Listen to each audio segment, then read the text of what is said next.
தொடர்ந்து நம்முடைய விடுதலை சிறுத்தைகள் கட்சியினுடைய தலைவர் நாடாளுமன்ற உறுப்பினர் திரு திருமாவளவன் அவர்கள் நம்மோடு இணைந்திருக்கிறார். சார் வணக்கம். தமிழக அமைச்சரவையில் மாற்றம் நிகழ்ந்திருக்கிறது. திரு உதயநிதி ஸ்டாலின் அவர்கள் துணை முதலமைச்சராக இருக்கிறார். 4 பேர் மீண்டும் அமைச்சரவைக்குள்ளே வர்றாங்க. 2 பேர் புதியவர்கள், 2 பேர் ஏற்கனவே இருந்தவங்க. உங்களுடைய பார்வை?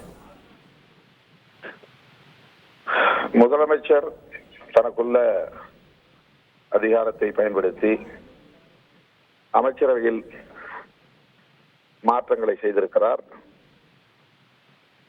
காலத்தின் தேவையை அறிந்து இந்த மாற்றங்களை அவர் மேற்கொண்டிருக்கிறார் என்று நான் நம்புகிறேன். குறிப்பாக உதயநிதி ஸ்டாலின் அவர்களை துணை முதலமைச்சராக நியமனம் செய்ய பரிந்துரைத்திருப்பது தமிழக அரசியலில் கவன ஈர்ப்பை ஏற்படுத்தி இருக்கிறது. முத்தமிழறிஞர் கலைஞர் அவர்கள் முதலமைச்சராக இருந்த காலத்தில் தளபதி ஸ்டாலின் அவர்களை துணை முதலமைச்சராக நியமனம் செய்ததை நாம் அறிவோம்.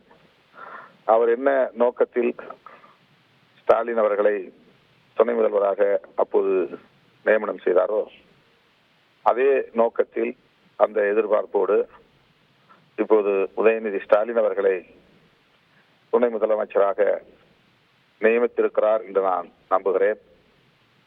பெரியார் வழியில் அண்ணா, அண்ணா வழியில் கலைஞர், கலைஞர் வழியில் தளபதி ஸ்டாலின் என்கிற இந்த கருத்தியல் களத்தின் தொடர்ச்சி உதயநிதி ஸ்டாலின் என்று விரிவடைவதாக நான் பார்க்கிறேன். அவருக்கு என்னுடைய வாழ்த்துக்கள். தளபதி ஸ்டாலின் அவர்களின் எதிர்பார்ப்பை கட்டாயம் நிறைவேற்றுவார். கட்சியையும் ஆட்சி நிர்வாகத்தையும் திறம்பட நடத்துவார் என்று நான் நம்புகிறேன், வாழ்த்துகிறேன். இதில் தேர்தலுக்கு இன்னும் 1.5 ஆண்டுகள் இருக்கக்கூடிய சூழலில் இந்த மாற்றம் நிகழ்ந்திருக்கிறது. இது தேர்தல் அரசியலுக்கு எந்த அளவுக்கு கை கொடுக்கும்னு நினைக்கிறீங்க?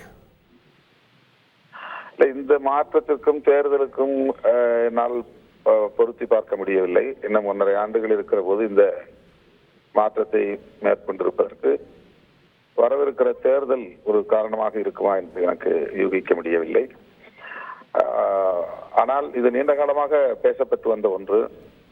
எந்த நேரத்திலும் உதயநிதி ஸ்டாலின் துணை முதல்வராக அறிவிக்கப்பட வாய்ப்பு இருக்கிறது என்பது கடந்த ஓராண்டு காலமாகவே விவாதிக்கப்பட்டு வந்ததை நாம் அறிவோம். ஆகவே இன்றைய காலத்தின் தேவையை உணர்ந்து கட்சி தோழர்களின் கருத்தை அறிந்து அவர்களின் உடன்பாட்டோடு அவர்களின் ஒத்துழைப்போடு இந்த முடிவை முதலமைச்சர் மேற்கொண்டிருப்பதாகவும் நான் கருதுகிறேன். நன்றி திரு திருமாவளவன். இணைந்து வாழ்த்துக்களோடு உங்களுடைய கருத்துக்களை பகிர்ந்து கொண்டீர்கள். இணைந்ததற்கு நன்றி.